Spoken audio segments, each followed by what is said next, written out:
Okay, it's my privilege to have Dax Bambrough come and join us. And Dax and I've actually met in person and kept in touch. And Dax has got an incredible story. We talked the other day on a negotiation, and Dax, thanks for coming and sharing your story with the group. Yeah, I'm glad to be here. Especially because I think um, my story has a lot of, I don't want to use the phrase twists and turns. That seems too dramatic, but at times when you're looking for a job, everything feels dramatic. But it's it it was a saga. Yeah, so I will, let's see, to tell this in like the shortest but most full way. From 2017 through 2022, I worked for a company called JMark. I worked fully remote. They're a managed IT services company. I'm in marketing. I guess that's an even more fundamental place to start. So they're in Springfield, Missouri, and Tulsa, Oklahoma are their two offices. I worked fully remote from them and built their marketing team, built them up, that marketing team up from the ground. And then in 2022, late 2022, I left right at the end of the year to work for a company in Ogden, a software as a service company. And that company laid me off in March of 2024. And I was looking for a job out of work until July of 2025. So over a year, what is that, like 15 months, something like that, a long time. It felt longer than that. It was a long time and it felt like an eternity. And just like searching, I I stopped counting after like probably 1,000 jobs that I had applied to, and I'm not exaggerating. I was doing averaging five a day, and for that entire time, and just literally doing everything. And Steve can account to some of this, and some of the guys that are some of the people that are here that were in this job group clear back then.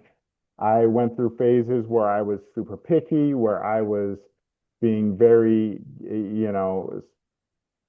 um, what's the word I'm looking for? Like very specific about the jobs that I was looking for.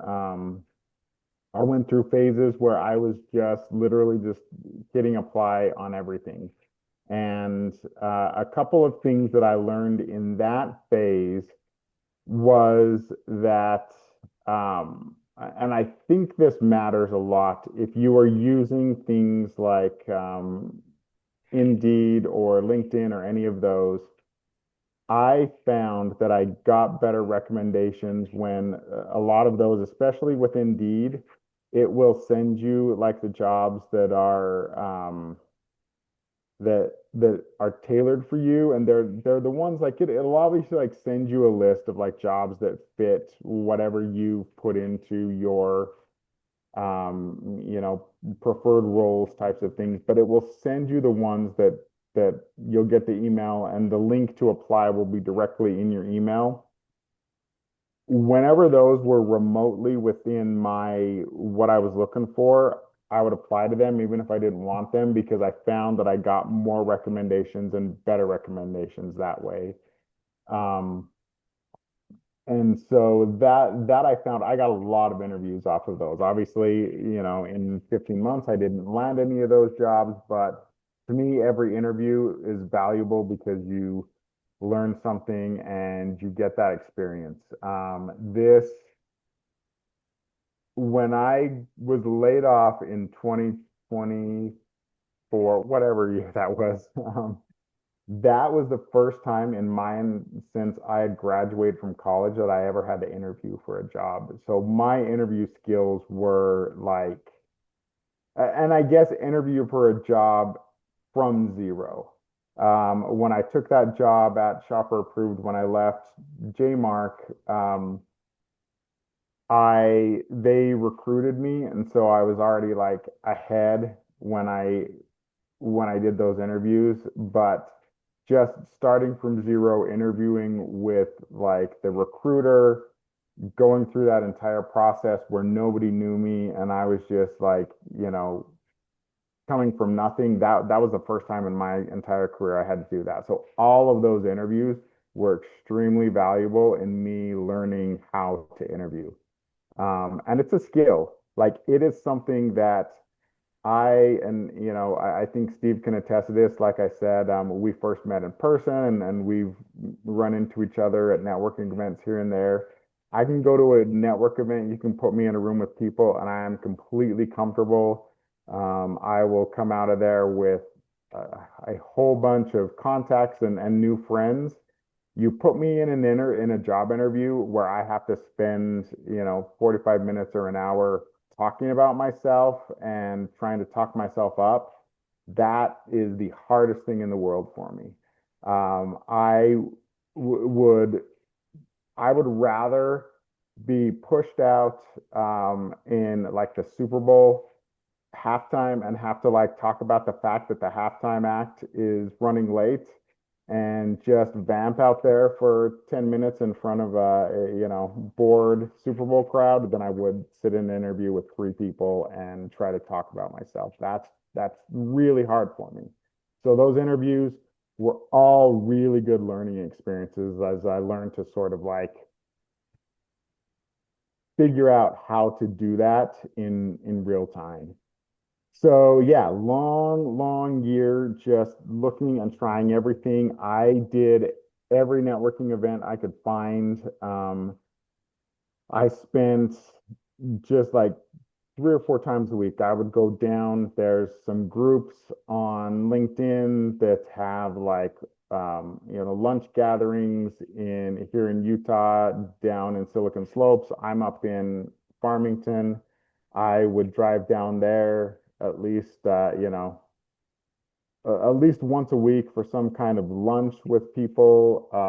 Any like marketing groups I could join, I joined any possible networking thing just to get to know people. I went to a lot of like business events, marketing events, just anything I could get into just to get to know people. And on top of that, I spent lots of time on LinkedIn. I did at least a post a week during that entire time. And that was all extremely valuable. The way that led to me finally getting and I mean, honestly, it did lead to me finally getting a job in July. So July 2025 is when I got the job offer for a job that I'm just leaving now. And that came through all of those. And it came through doing literally all of those things because I went to an event with a friend that was like an anniversary event for a company called Comma Copywriters that's here in Utah. The leader of the founder of that company, she has a lot of contacts in marketing. I didn't know anybody there, but I, made friends with the people I was sitting by. One of the speakers that got up is a man named John Huntinghouse, who is he's just leaving now, but he was the VP of marketing at Tab Bank up in Ogden. He's a professor of marketing at Weber State. And I really liked what he had to say. And so I went up and just shook his hand afterward. It was a very busy time, a lot of people talking to the speakers and stuff. And I just said, hey, thanks. And then a couple days later, I reached out to him on LinkedIn again and told him what I liked about what he said and that I really like appreciated the stuff that he had talked about. And just sort of like maintained that like LinkedIn sort of uh, friendship relationship with him for a while. And then, like 6 months later, I happened to go to another event that Comma Copywriters was putting on. And John Huntinghouse was there, and we ended up sitting next to each other and talking, and found out that he lives in South Weber, a just like a couple of blocks away from where my parents live. And so that sort of like sparked yet another connection. And we just sort of like maintained again like that, an even more cordial friendship. I became friends with other people on his team and just sort of like maintained that friendship.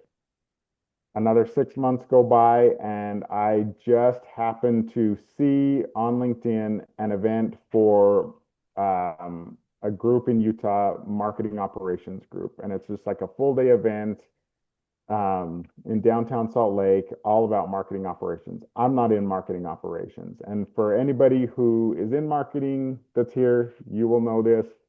Marketing is a wide field. There are a lot of things that are, very different types of skill sets within marketing, and it all sort of gets lumped under marketing, but it's not all the same. Marketing operations is very, I'm on the creative side, the brand side, content side, um, you know, digital marketing, that kind of stuff, a little bit. Marketing operations, not. But I was like, hey, I don't have anything better to do today. I'm going to go to this event. It's free. So I went there, happened to end up sitting at the table with John Huntinghouse and his Tab Bank team.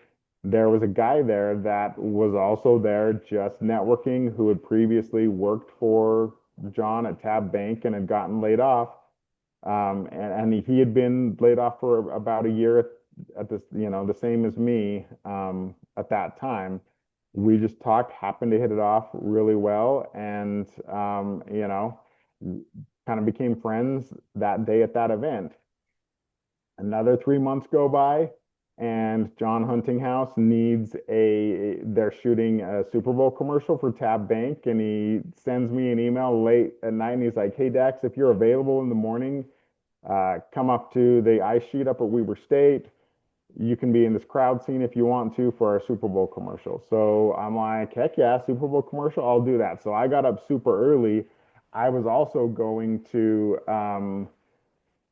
the Silicon Slopes marketing event in Orem that day. And so I got up extra early to be ready to go straight from Weber State down to Utah Valley University for that event, and went to this commercial shoot for Tab Bank and ended up with this guy, Shane Adair, just hanging out with him. He and I were in the scene together, and in this scene, crowd scene for their commercial, we had to do a chest bump. And so me and this guy Shane, we spent 20 minutes, scene after scene, probably. I think they filmed it like 10 or 11 times, doing a chest bump, and became even better friends than we had been before that. Another 6 months go by, and this entire time, all of these gaps, I'm applying, interviewing, getting close, like getting, I can't even tell you how many times I ended up like in the top one or two. I usually tried to create really good relationships with anybody I interviewed with, anybody I talked to, and so I would often get that word from them. And then maybe they were feeding me a line, but I feel in most cases they weren't. That I became like the runner up more times than I can even count. And it's, rarely like people tell you that, and it's rarely like comforts you. It just feels, the first few times it comforts you because you're like, man, I almost made it. And then eventually you're just like, man, I didn't make it. Didn't quite get there. But 6 months go by, and this guy, Shane Adair, who I had chest bumped, and we had stayed in touch and helped each other out online and given each other recommendations and stuff on LinkedIn. And he called me up, and he had just started a job at a marketing agency here well, he had just started a job when we did that commercial at a marketing agency here in Davis County in Layton, and called me up because he was looking for an account executive, and was like, the job is yours if you want it. And he's like, come in and talk to me about it. And I went in, and literally, here's how he started the interview. This job is low pay and high stress, but we have a lot of fun. And so I was like, hey, you had me at job. Like at this point, like that's the magic word for me right there. So I took that job with an agency called Oz Marketing in Layton. I've been there since I started at the beginning of August last year, and and this entire time, it was low pay. It was not, it was a huge drop from where I had been. Even with like the commissions that I would make, just like not anywhere where I needed to be. So I've been interviewing the whole time since then. And about 3 months ago, the CEO of JMark, we're going all the way back to the beginning, he called me up and he just said, "Hey, we're doing some new things on the marketing team. Do you think that is there any way you'd ever be interested in coming back to JMark? What are let's meet." And we met and he just wanted to talk to me about what I was doing in my career, what I was interested in, what was driving my passion these days. And so we had a conversation and he's like, "Hey, we're trying to figure some stuff out. Maybe a while, but I'll be back in touch and let you know once we have some things figured out to see if anything works for you." And so that was back in February. And just kept plugging away at Oz Marketing, doing my work. And then 2 weeks ago, 3 weeks ago, kind of lost track of time at this point, but I heard from him again and he called me up and he said, "Hey, think about a couple positions. Let's talk a little bit more specifically about what exactly you would want, and if we can create a position and create an offer that works for you, will you come back to work for us?" And I was like, "Hey, let's talk, and you create the position, and let me see." And he did just that, and that's sort of like where I've ended up now. They created a position for me. Going back and to revamp that marketing team, which has kind of gone through some changes in the last couple of years since I left it. And this IT company is sort of like pivoting to so in IT, if anybody knows IT, just your cybersecurity companies that are doing cybersecurity network and stuff, they're often called managed services companies, managed IT services, managed security services, something like that. And JMark is doing this pivot to what they're calling managed intelligence. So they're looking at building, they've built out some AI things. They're, on the working to build AI, cybersecurity, everybody's like software stacks, all of these things. They're working really hard to get out in front of all of that. And so my role at this point will be to come back on board, help them reset that marketing team and kind of do what I did however many, what is that, almost 10 years ago when I came back on board, I guess 8 years ago, when I came on board the first time around with their cybersecurity and IT services, this time with these intelligence services. And so, yeah, I'm coming on board as, to me, what is like, this literally is, if I was going to write the job description of the perfect job for me, that would be this role. It's in essence, creative director role. If anybody here, again, for the people in marketing, that's not the title I'm getting because they've got it's one of these weird places where they've got certain rules for titles there, and they don't want directors reporting to directors, and there is a marketing director. So it's something to do with brand and content, senior brand and content marketing manager, something like that.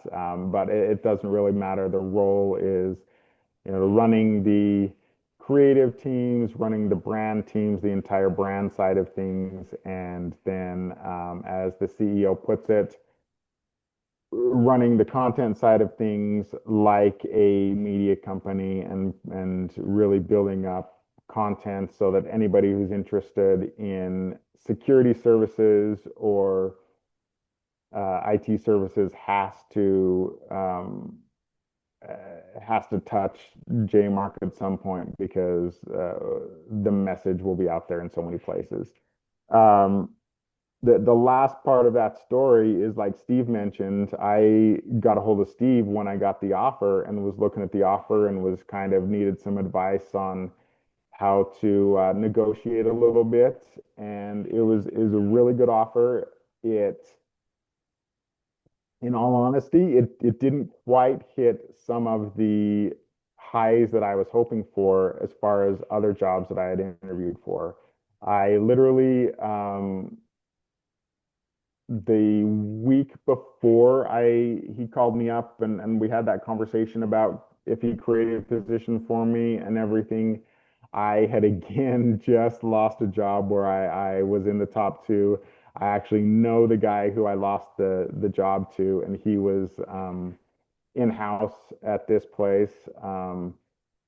And that salary that was a director of marketing position, and it was a significant amount more than what I'm being offered at Jmark. But the conversation I had with Steve was, and I guess I say significant only counting the base salary, not the bonuses and that kind of thing.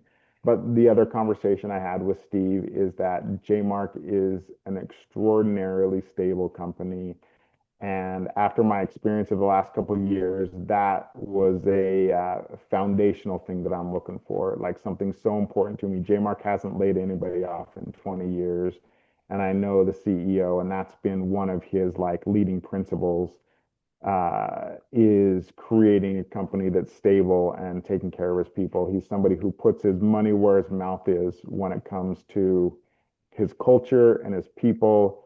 Their J-Mark slogan was always people first, technology second, and he truly means that. This is a company, perhaps the only company that I have been a part of where I have literally sat in the room with the executive team and at other times with board members, and they will pull out their company values when they're making a decision and run down through those values and make sure that the decision is reflected in those values. And this is the type of company that every time over the 2 years when I would meet people and I would be telling my story about where I had worked and how I'd gotten to where I was at, and I would mention Jmark, and people would, I remember very distinctly someone who's become a really good friend and support through all of this. And the first time I met her, we were talking, and she was like, "You light up differently when you talk about Jmark." She's like, "I think that there's something there." And a couple other people told me something very similar. And so that to me, when I had that conversation with Steve about the offer, that was something that was very much in the forefront of my mind. And then Steve, brought that out and asked me enough like pointed, thoughtful questions to make sure that I was taking those things into account and not just the money, that I was taking into account the really, really good benefits package they have and all of those things that often get not set aside, but maybe that we sort of take as secondary considerations when we're looking at an offer and we're only looking at the money. And it was a very, very valuable conversation that I had with Steve to sort of like reset and keep those things in mind as I looked at that offer and then finally accepted it. So that is the longer the longer summary that I meant for my story, but that's how I got where I've got, and we'll open it up for questions here in a second. But I thought I would just talk about some of the key takeaways that I had in my journey, which was that first and foremost, like just try everything. And it like I really at this point I could not like track back like I said the job that led to, so this job at Oz Marketing that I'm leaving, it was high stress and low pay, but it was also exactly what I needed. My confidence when I took that job was at pretty close to an all-time low after 15 months of being out of work and not being able to find a job. And this job got me all that confidence back and more. It showed me skills that I didn't know I had. It was a little bit different than any job I had done before, as far as even when I had worked at agencies before. I had never worked exactly in that side of like the account executive side of things. And I didn't realize I had some of those skills that I had. It so it turned out to be exactly what I needed, even if it wasn't necessarily what I had wanted at the time. And I know that's like sounds like a cliche, but that's like really the truth as far as that job went.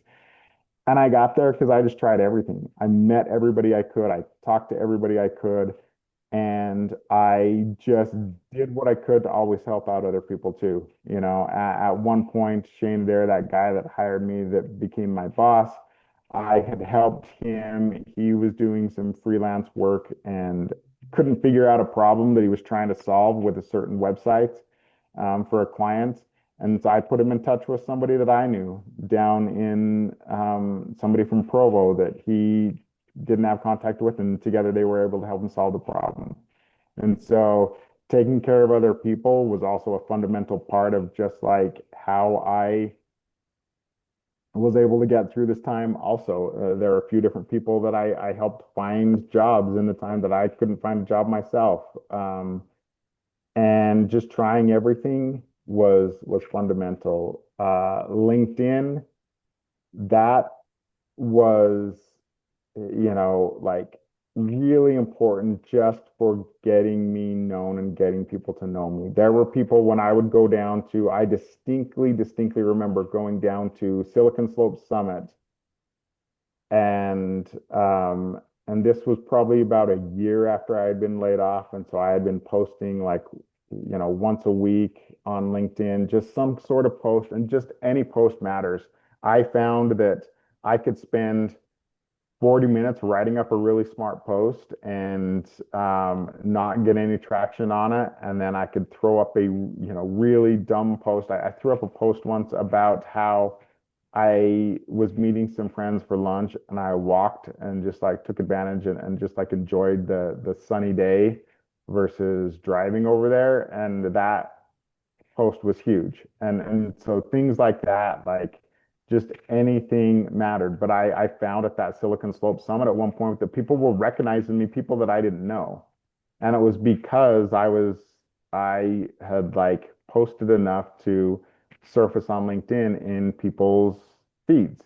And I wasn't doing anything special. I wasn't sharing anything huge and any really deep like marketing secrets or anything. I was just somebody who was visible, and that got me into conversations with people that got me into other conversations. And again, every experience became extremely valuable to get me to where I am right now. Learning to do those interviews, learning to ask for what I want. I think that if I had had the conversation I had with the CEO of JMark right after I had gotten laid off, I'm probably would have gotten a job offer from him, got the job, but it wouldn't have been a job that was tailored to exactly what I wanted.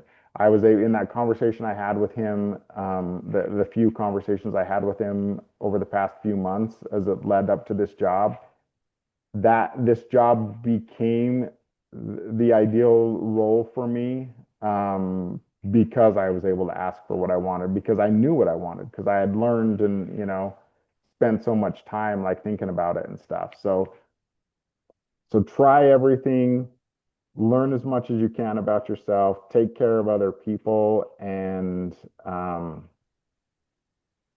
just persevere. Do whatever it takes to get through each day because look around this job group, come to this job group and remind yourself when you're here that you're not alone.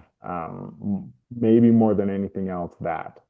Just come here and know that you're not alone. no matter how lonely it feels, and that, um, you know, every day just do one thing that hopefully moves you a little bit closer to your ultimate goal of landing that ideal job, but also do one thing that takes care of you, one thing that like matters to you and feeds back energy to you to keep you energized, and one thing that takes care of somebody else. And then hopefully maybe those are the same thing. Maybe taking care of other people is what brings that energy back to you. So Thanks, Dax. I've yeah, got a few people that I think parallel a little bit of you. So I'm going to pick on those people real quick. Kevin McFadden, are you there?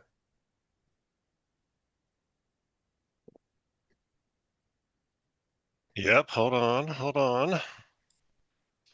Got it. I'm putting you first because I thought your background is similar a little bit.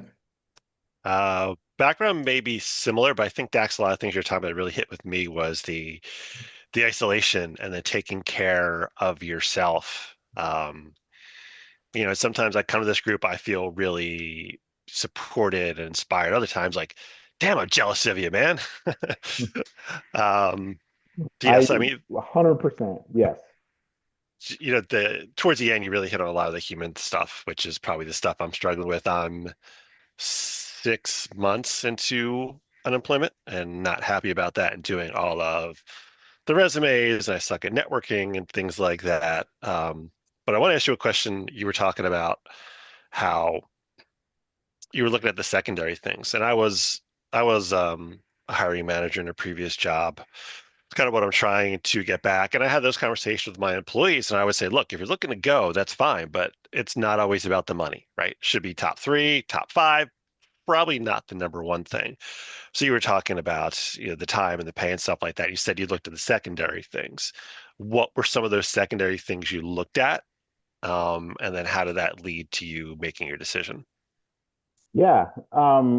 So first I want to touch real quick on one thing, which is that feeling of which I I'm certain probably everybody here goes through that feeling of like supporting and wanting the best for other people, but also that jealousy when people do land a job or something like that. And 100% that we all go through that. That is human, and like that's just natural. It's, literally a couple of days after I landed this job with Jmark, somebody that I know, somebody from the Tab Bank actually, I saw that that person had gotten a role somewhere else, and I was kind of jealous, not because I want that role that he has, but just because that guy is in that point of his career where he's been able to have this really good job for the past few years and then move into something else. And I've been there before. That's happened to me, but I did still feel that jealousy because of my where I've been the last few years. And so that's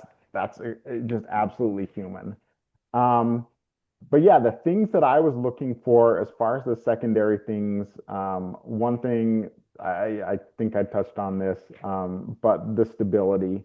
To me, that is something that, especially after this role, when I left JMark, the job I left for a SaaS company paid a lot more, but it was a growing company that was not stable, and that's ultimately why I got laid off. And in the meantime, over the time that I was looking for a role, I spent a lot of time with entrepreneurs, talked to a lot of startups, did a lot of consulting. I did make some money doing consulting in the meantime with startups and stuff. And I just saw the value of being with a company that is stable. I interviewed for jobs, for places, jobs that I didn't get, and I have seen those jobs reposted. And, often that was my thought was like, either they hired the wrong guy, but also was that the sort of company that does hire the wrong person? And so they do end up going, cycling through employees a lot. And so that stability was a huge thing, and um, the the insurance, the benefits package, that was another thing. That's one thing. JMark, they were always widely transparent about the value of their insurance packages. They have an kickoff meeting every January, and they go through what they call the J Mark dollar and talk about where all the money is being spent and the value, and actually put a numerical value, and will lay it out for you how they calculated that value of how much that's adding to your salary, to where they're paying in the full insurance premiums and stuff. Bonus packages, that was another thing. They have a really good bonus package, and when I was considering this bonus package, because I happen to know people at JMark, I was able to call other people that are on that side of things in sales and marketing, and get an idea of whether or not we were actually going to hit the goals to receive those bonuses at the end of each quarter, at the end of each year, and how often, because this is a package they didn't have when I worked there the first time around, this sort of like bonus package that they've added on.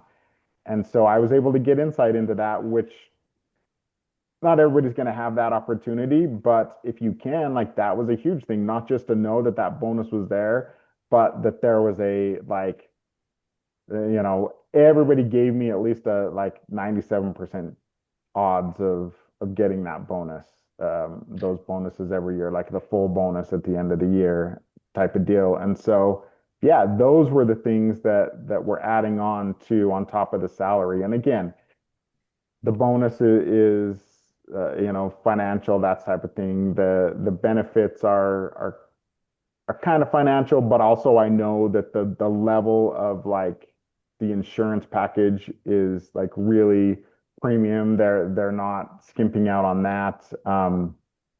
But the stability, the culture, like those are other things that are also like extraordinarily important to me at this point, especially after the last few years of kind of having been around places that did not have that. Cool. Thanks, man. Best of luck to you. Yeah, thank you. Thanks, Kevin. All right. So wrong for me to call on people who don't have their pictures up, but I'm going to do that. I'm going to call on somebody brand new, because I think she's probably just in a little bit of that same boat too, and that's Kara. Are you there, Kara?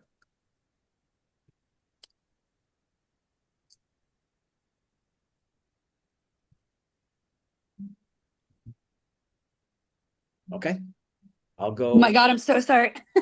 Oh, there you are. I'm on my phone and I could not find the mute. My bad. Um, okay. Hi, everybody. My name's Kara.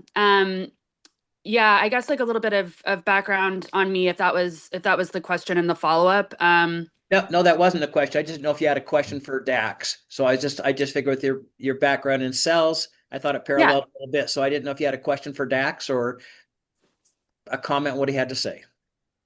Um, yeah, I feel like for me right now, I'm kind of like in the thick of it when it comes to doing all of the like the resumes and applying and leaning on like my network.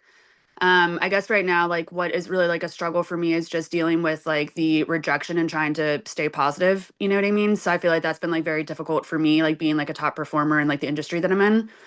Um, and so I guess for me, like personally, like how, like I guess for you, like how you're like handling like the rejection, or you just kind of like handling like the looking for roles um as a job, like setting your own KPIs and like what that looks like. I just want to make sure that I'm not like losing steam and doing all of the things. But yeah, the rejection right now has been pretty difficult.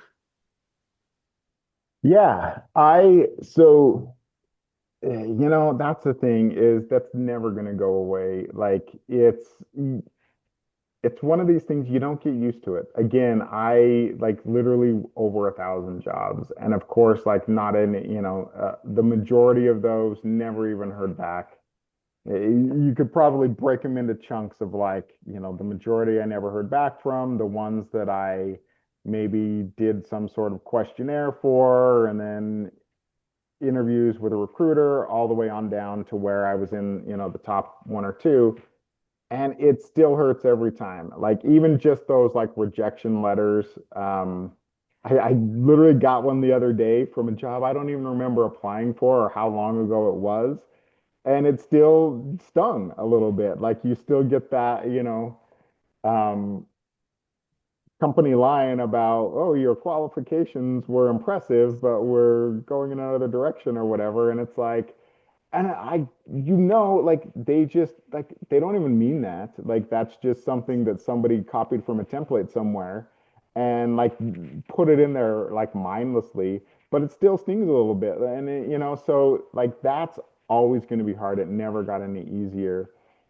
And for me, and I think everybody, you have to learn yourself well enough to know how to sort of like accept that.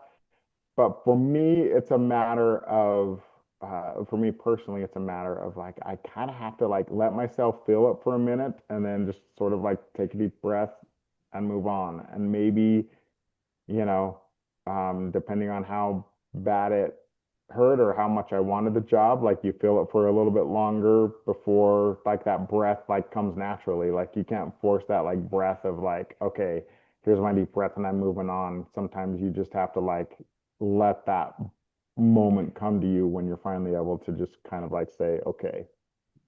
Um, One of the things, and this is I think for me personally again, and everybody's going to have their own way of dealing with this, but you mentioned sort of like setting your own like KPIs and that kind of stuff, and I think a couple of things on that. My one like my train of thought on that comes from something that I learned early on, which is I had zero control over what happened outside of applying and doing my best in the interview.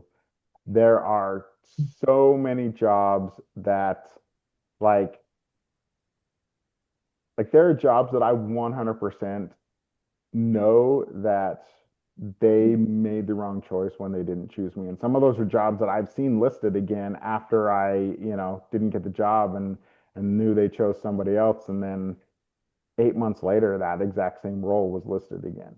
There were jobs that I interviewed for with companies that I had done and literally done at JMark exactly what they were looking for. That those companies were in the exact state of their growth cycle, hiring somebody for marketing to build a marketing team to take them.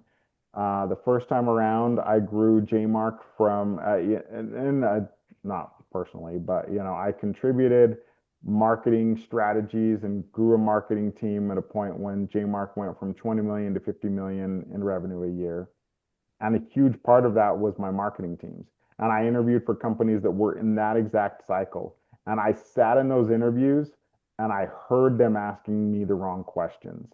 And I tried to sort of like move them towards the right conversation, without overstepping the boundaries, knowing in my head that they were asking the wrong questions. And that's where I sort of had to learn that there was nothing I was ever going to be able to do except for just like do my best in those situations. And that all I could do was apply for the number of like jobs that I had set every day. And some days I would run out of, some days, some weeks I would run out of energy. Steve will maybe remember a time where I texted him and I'm like, Steve, you might not see me at job group for a few weeks or a month or so. I just have nothing left in me to come to this. And this goes back to the question about, jealousy. Part of it is I got worn down by hearing people's positive stories. They weren't contributing to my like state of mind, my positive state of mind anymore. Instead, it was like just taking energy away from me to like hear someone else's success when I was struggling so much. And I just rolled with that and then, eventually sort of got my energy back. And I think that's sort of where I had to learn to let go and control what I could control, which was always just how I showed up every day and how to let those days when you can't show up and when you got nothing to give, let those days be okay so that that gets you quicker back to the day when you can. And yeah, I know that I hope that helps. I don't know if that's exactly like a lot of specific guidance, but that's how I approached it. Is I always had a goal of at least five Yeah. things that I would apply to every day, and I think on average I made that because some days I would do more, some days less. But I just kind of just kept pushing, and some of those days they were like just crappy things that I would apply for just to hit the number. And other days I was more selective, but overall it was just a matter of sort of like taking a breath every day and doing what I could to sort of like move the ball incrementally forward, even if it was just by the smallest amount, at least it was further forward than it had been, the previous day. Yeah, I think that's helpful. I think that that's kind of my approach right now as well. I just don't want to burn out and I want to keep myself like motivated, obviously. So that's definitely something that I'm kind of like aspiring to do. I'm relatively new into the job search, which kind of leads me to my next question. So I'm in enterprise sales, right? It's kind of I'm in sales, right? So it's very you're very focused on your OTE and you want to make money, right? Not to be crass, but it is what it is. And so my next question for you would be, do you think it's wise to take a job while you're looking for another job? The money's there, you know you can do it, you're getting the offer. It might not necessarily be like the best fit or what you want to do. Do you think that you should do that or do you think that you should wait? Because I think right now what I'm experiencing, especially in my line of business, is that it's an oversaturated market. And I feel like it's making me it's kind of giving me pause. I'm a little nervous about it. So is it taking a job to until you find the job, or do you wait and then hope that like the stars align? I think two things. One, or three things, all combined. So one is that at some point during and this was very early on, I just decided that I would say yes to whatever opportunity came my way. And by opportunity, I mean anything. People called me, and I went on podcasts. People invited me with Silicon Slopes Marketing Summit. I went down and helped them like set up and tear down after that day just because they called me and said, "Hey, we need some help." And I saw that as an opportunity. And so I sort of really started subscribing to the philosophy of saying yes to, any opportunity and see what comes of it. Second, that's part of what led me to this job at Oz Marketing, which was just making money. And like I said, what I found was it was not the job I wanted and not the job I thought I needed, but I needed the money. But it turned out very much to be what I needed and showed me skills I didn't know I had and gave me confidence back that I had lost. And even better, I ended up making a lot of good friends there. Um, and then the third part of that is before I got to this philosophy of saying yes to whatever opportunity, one of my big regrets during my job search was I had applied for a job with Intermountain Healthcare, Intermountain Health, whatever they're called these days. Terrible rebrand on their part.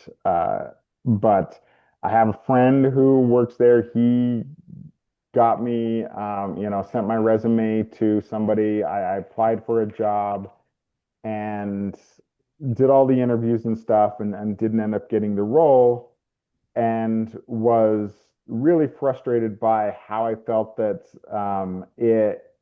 I, even with a friend that had sort of like stumped for me and talked to the hiring manager and stuff, that I was never able to at least talk to that hiring manager, that I only ever talked to the recruiter. And my friend went and talked to that manager and to, somebody else a different recruiter in their company that he had worked with. And that recruiter was like, um, whatever he told him, he also like sent my friend a job and said, "Hey, have Dax apply for this job." And my friend sent it to me, and it was the pay was decent. Not as much as I had been making, but also not terrible. But the role itself was, um, I I want to say it might have been like had a specialist title. And in marketing, specialist is often like, if you're a coordinator, that means that's like ground zero, that's entry level. And then specialist is maybe like one step above that. And I saw that title and I remember texting my friend and I was like, that recruiter didn't even look at my resume if he sent you this job for me. That he has no idea like what my experience is, what my, level of like senior leadership that I've been in before or anything like that.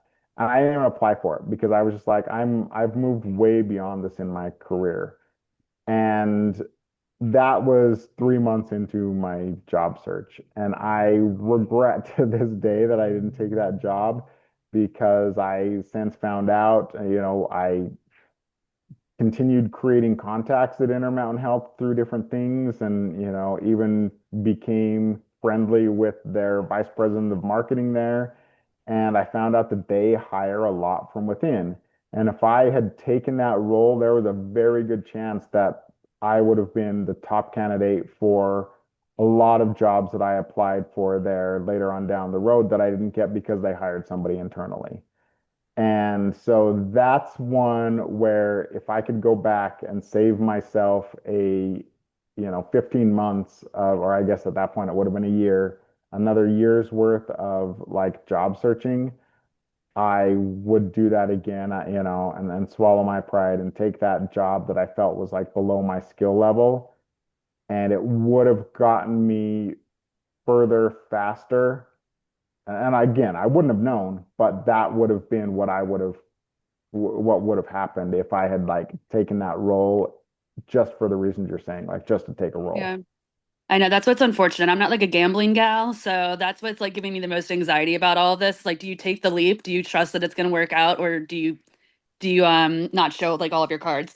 That's yeah. I'm happy to know that we're in the same boat on that one Yeah. because it's coulda, woulda, shoulda. Yeah. And the thing is you're still in control. And that's maybe what I didn't realize at that point, still in control. I still kept for the last 6 months while I've been at Oz Marketing, I was still interviewing and I came very close on a few different things, but I was still in control of like, that just gave me more leverage to get back to being more picky about what I was applying for rather than the just throwing anything out there and any port in a storm where I was after 15 months of searching. So Yeah. Okay. if you take something, you're still in control of your own fate and maybe even more in control because you have something you have money coming in. Yeah. Okay. Thank you. Yeah, that's very helpful. Yeah. I'm like, I've like a million questions. I'm sure I could pick your brain on. Okay, I guess like the final one. This sounds like I literally already have something in the bag. I don't. I'm just thinking like in general from stories that I've heard from other people that have been unemployed. They take the job, but then the one they really wanted ends up like coming through. It's all about timing, right? Like I don't want to be like job hopping, and I've never been like that. I know it's a little bit less frowned upon now, like in this day and age, than it was with like our parents or whatever else, when people stay in a job for like 50 years and then they retire. What are your thoughts on, let's just say you're in a role for like 6 to 9 months, but then like the job that you really want, the dream job comes along. I mean, you're like the CEO of your own fate, right? Do you think it's okay to make that move, or is there some kind of like loyalty and like discipline involved, like staying with the employer that you're currently with? I think for me personally, I think that there is no nothing wrong with taking the job if the right job comes along. And I think that in the past I felt differently. And part of it is this experience, and seeing how quickly I was let go when I left JMark to take this other job the first time around, but also just sort of seeing that that is kind of the way that the the world works these days, and to even let go of like the cynical side of things where it's easy for, people, sometimes people do get cynical and they're like, well, that company, if they, and it's true, like if they're going to take care of themselves, and if they have to let you go, they're going to let you go. And so, uh, but to me, I don't like to look at things from that cynical point of view. Like that just doesn't contribute anything healthy to my mind state to be like that. And so instead, it's more like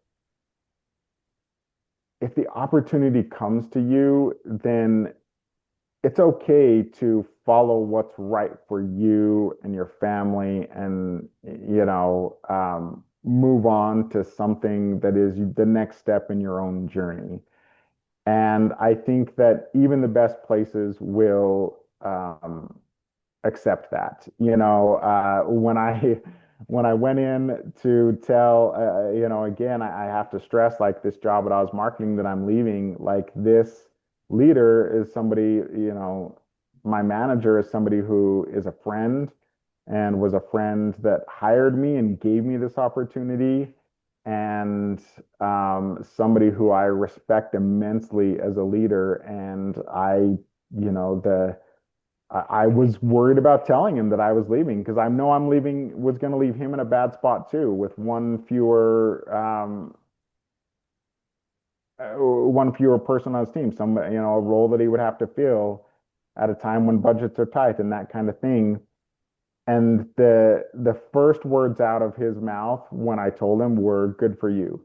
And he sort of turned it around and was just like happy for me. And that gave me like so much relief to know that this is how people look at it these days too. Like people, even our leaders, even CEOs, even, founders or whatever, a lot of the best of them know that we're all on our own journey, and we're all like looking to just like find fulfillment in our careers, and whether that's like fulfillment in the compensation and taking care of our family, or fulfillment in the role that we are filling. And the best of them aren't going to take it personally, and instead are going to like support you and cheer you on as you move on to whatever the next best thing that's right for you.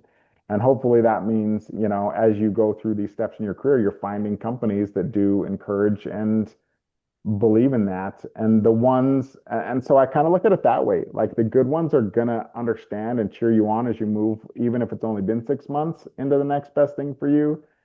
And the ones that you're gonna want to get away from anyway aren't going to. And so there's even less of a problem leaving those guys behind 6 months in. Okay. Yeah, that pretty much aligns with what I already think and was hoping you would say. So, yeah, that's perfect. Thank you so much. I appreciate that. Yeah, absolutely. Okay, I lined three people up. We may run out of time, but I lined up Sean, Tiffany, and Mike in that order. So, Sean. Hi, Sean. Well, hey, how's it going? Good. Congratulations, by the way. Thanks. Um, on I got some little reminder on there. Most of the questions I had, she had, and you answered all of those. But I agree with you. I mean, the you can control what you can control, and move on how you move on. All the no's that I'm getting, I mean, I'm in sales. Not every sale that I have is a yes, and I know that, and you learn from that and you move on from that. So I'm okay with that in my mind. But I really don't have any questions for you. She asked the right questions. You answered them the way I believe, and congrats. Yeah, thanks. Yeah. Yeah, as while Steve is switching over to the next person, I'll just say, yeah, it's no matter how much we get where we're good at accepting no's, it's still gonna hurt every single time. And it doesn't mean that you're, weak, or that you haven't like hardened your shell enough or anything like that. It's just natural. It's natural to feel that hurt and feel that rejection. And I think the key is how we learn to like how quickly we learn to sort of like bounce back and take back control of our own story with that. Okay, next up is Tiffany. Hi, Dax. Thank you for that. Yeah. You've answered a lot of questions that I had. I cannot think of anything. It's really good to come on here. This is, I think, my second meeting. Um, I think it's just refreshing to just hear that you're not in the same, you're not alone in this. So I've just enjoyed hearing everyone's story because I can honestly relate to everything that you have been through. I think I hit a really high wave at first. I was laid off from CHG. I know Caitlin, who's also on the call, and I was like in the first month, I probably had 3 or 4 interviews, and I was like, one of them I loved, and I was like, oh, I'm gonna definitely get this, and then I didn't. So I have hit that, that spot like, oh, okay, I know I'm gonna get this, and then I didn't. So I've hit the highs and the lows. So it's refreshing to get your perspective and others and hear the stories and know that I'm not alone. So I just feel like it. Steve and I joke and say, you might not hear anything for a while, but when you hear something, you're going to get flooded with 5 offers instead of one. So I'm waiting for that day to Yeah. get. So Yeah, absolutely. Hang in there. And that's you're never alone. And that's the thing is even at those times, like again, there was a time, and Steve can attest when I was just like, dude, I've had enough. Like I can't even be here. And I was at my lowest. But the thing is that not just Steve, but other people that were in this group, like I know that they were still there. Like I wasn't alone. Sort of that dichotomy. Like I felt alone, but also in the back of my mind, I knew I wasn't alone, and I knew that even if I wasn't going to come here every week to job group, I could still reach out to those guys, and a couple people I did, like had coffee with a couple different people, and it's that's the thing is I had coffee with people that were in job group, and we didn't talk about job group. We didn't talk about applying for jobs. We just talked about anything else but that in order to just sort of like just have like a human connection. And I think that's right. one of the most valuable things I ever got from this group. Yeah, sometimes I told Steve it last week, sometimes it's good to just pull away because you find yourself sitting in front of the computer for 4 hours, like, oh my God, I haven't even taken a break from the screen. So sometimes it's good to just step away and, like you said, have a conversation that's not about job seeking at the moment and just have like a human connection conversation about your weekend or some coffee or anything. Yeah, So it's exactly. good to, I'm glad I'm a part of this group and I'm able to have some face to face with other folks besides me staring at the computer. For real. Yeah. So, but thank you for your story. I really appreciate it. Yeah, absolutely. Yeah. Thanks, Tiffany. I think I see a hand raised. Yeah, so congratulations, Dax. That definitely sounds like quite the journey, and it definitely helps quite a few of us on here that have been at this for quite a while. So lots of notes. But as we're wrapping up this call, I did want to allow everybody else to ask their questions, but I did have a question for you. Yeah. So you had mentioned mid story that these networking opportunities, maybe I'm just like super unaware, but how did you come across those opportunities? Did you search them out on LinkedIn? Did you know people? How did you come across those? Um, I so a little bit of all of that. I think the biggest way I found more and more networking opportunities was the first one I went to, I asked what other things other people were going to, and not just people that were like job searching or whatever. People that were just there, that were in my, if I was at a marketing event or something, I would ask people like, hey, what else do you go to? And that's how I found that like one of the most valuable things I had was like a LinkedIn lunch group clear down in Utah County that I would go down to at least once a month, and just like it was enormously useful because it wasn't just people in marketing, it was like across the board. But I found that while I was at a marketing group asking somebody else what else they go to. And that And also letting people know, hey, if you hear of anything, let me know. And I looked at everything as a networking opportunity, like any event, any lunch, anything of that sort, I saw as a way to just get to know more people. And to me, that's sort of like the other thing is for me, networking was like mainly just like getting to know people and not like going with the express purpose of getting a job or, finding opportunity. Like that's always like underneath, obviously, because that's every single day that's in your mind all day, every day, when you're in that situation.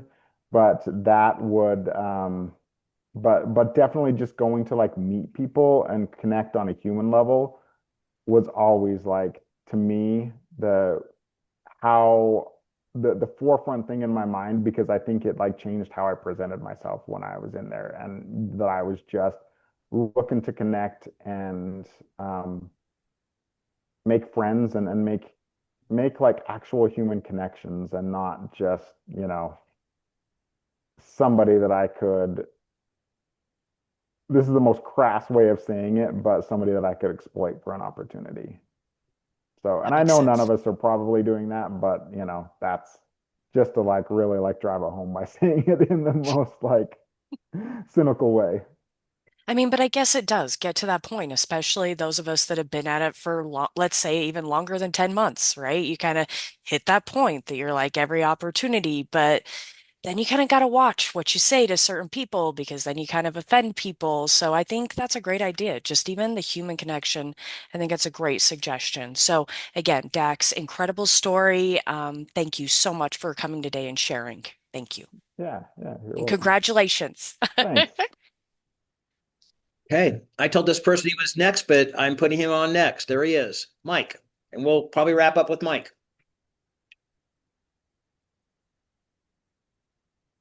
All You're right. you're live. Okay, good. You said you were looking for 15 months. Is that what you said? Yep. Wow. Well, Yeah. I 15 months that felt like 30 years. I was notified last July that I would be reduced, and along with 36 others. But they gave us 3 months warning, and then they gave me another 4 months to train some new people. So I've actually only been without work for 2 months. But I essentially started looking shortly after they notified me. So I've been looking for quite a while and gone through all the same emotions you have. And so it's nice to hear. I don't have any questions, but yeah, as you were talking about that roller coaster, yeah, I know what you're going through. I've been there. Yeah. I was naive when I graduated many, many years ago, thinking, oh, I'll stay with the same company throughout my whole career and everything will be great. And I've been laid off 3 times. And I Yep. didn't think I didn't know professionals got laid off. Thought, Yeah. chemical engineer, I won't, they don't get laid off. Nope. There's Yeah. no security there. Nope. So, And it's worse if you're in marketing. Marketing's always the first to go. The people are cutting budgets, they're cutting marketing. So, but well, um, I got cut from my last previous job when the market tanked on our commodity. And so they had no money for any capital. So they yeah, let go all the project engineers, project managers, because had no money to spend on capital. So yeah, yeah. yeah. Well, since you didn't have a question, something occurred to me with Desiree talking about that feeling that we all get of how do I, leverage this meeting, leverage this opportunity for something that, could get me back in a job and kind of I think all of us are, probably good enough people to feel a little uncomfortable feeling like that, but also it happens and it's understandable. Something that occurred to me with that, and it's not, it occurred to me at the same time as that. It's not exactly related to that, but it goes back to something, maybe the most important lesson I learned during my 15 months of searching is that the best way for me personally to pull myself out of any spiral, it was that, and is, I think this will remain for the rest of my life, is that the harder things got and the more I was like turning inward and focusing on myself and feeling sorry for myself and feeling frustrated or whatever those negative feelings were, the quickest way out of that was to turn back outward. And those were the days, like the days when I was struggling the most, those were the days that I started like looking through my contacts and just sending messages to people to tell them thanks or to check in on them or to just tell somebody how amazing they were. And those were the things that really like got me back to my best headspace, was turning outward and trying to see what I could do to do something good for somebody else, or even just say something good or make sure somebody else knew that they were cared about. Um, and then the last thing I'll say as we are ending this is just that I know every single person in this call would agree with this, but I want to make sure that Steve knows how much you do, Steve, for everybody that's in this group. And there are very few people I have ever met that have a bigger heart than Steve Bowder. And I think that your impact goes way beyond what you even know and what you do for everybody here. And, at this point, what, like, hundreds of people over the past, just the past year that I've known you, past couple of years. So, um, Steve, this is a fantastic thing you do for people, bringing people together like this. Thanks, Dax. I appreciate that. Um, I see one hand up real quick.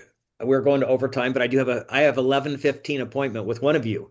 And so that is Tiffany. And then after that, I have one with Sean at 1. And then I have I don't see her anymore, but Kara at 2. So real quick, Jason.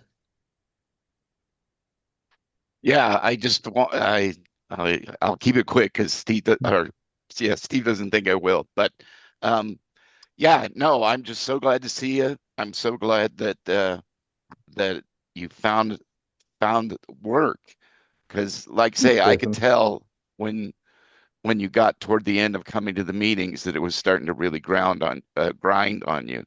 Yeah, thanks, man. So I appreciate that. yeah, so I'm pleased that that's an answer to prayer. Yeah, Um, thanks. but yeah, and I don't see the guitar, so that I guess that's down in the basement. But Yeah, yeah, actually, yep, it is. It's still there in the other room for sure. So, all right, well, take yeah. care. Yeah, thanks. And anybody here, if we're not connected, find me on LinkedIn, my name right there. Should be, there's only That's one all of right. me that you'll find, but yeah, please let's connect on LinkedIn. And if I can help connect you with any of my contacts or anything at any point, 100%, I will help you how I can. Dax, thank you for coming today. Please, everybody, stay on for a sec. I'm going to end this recording.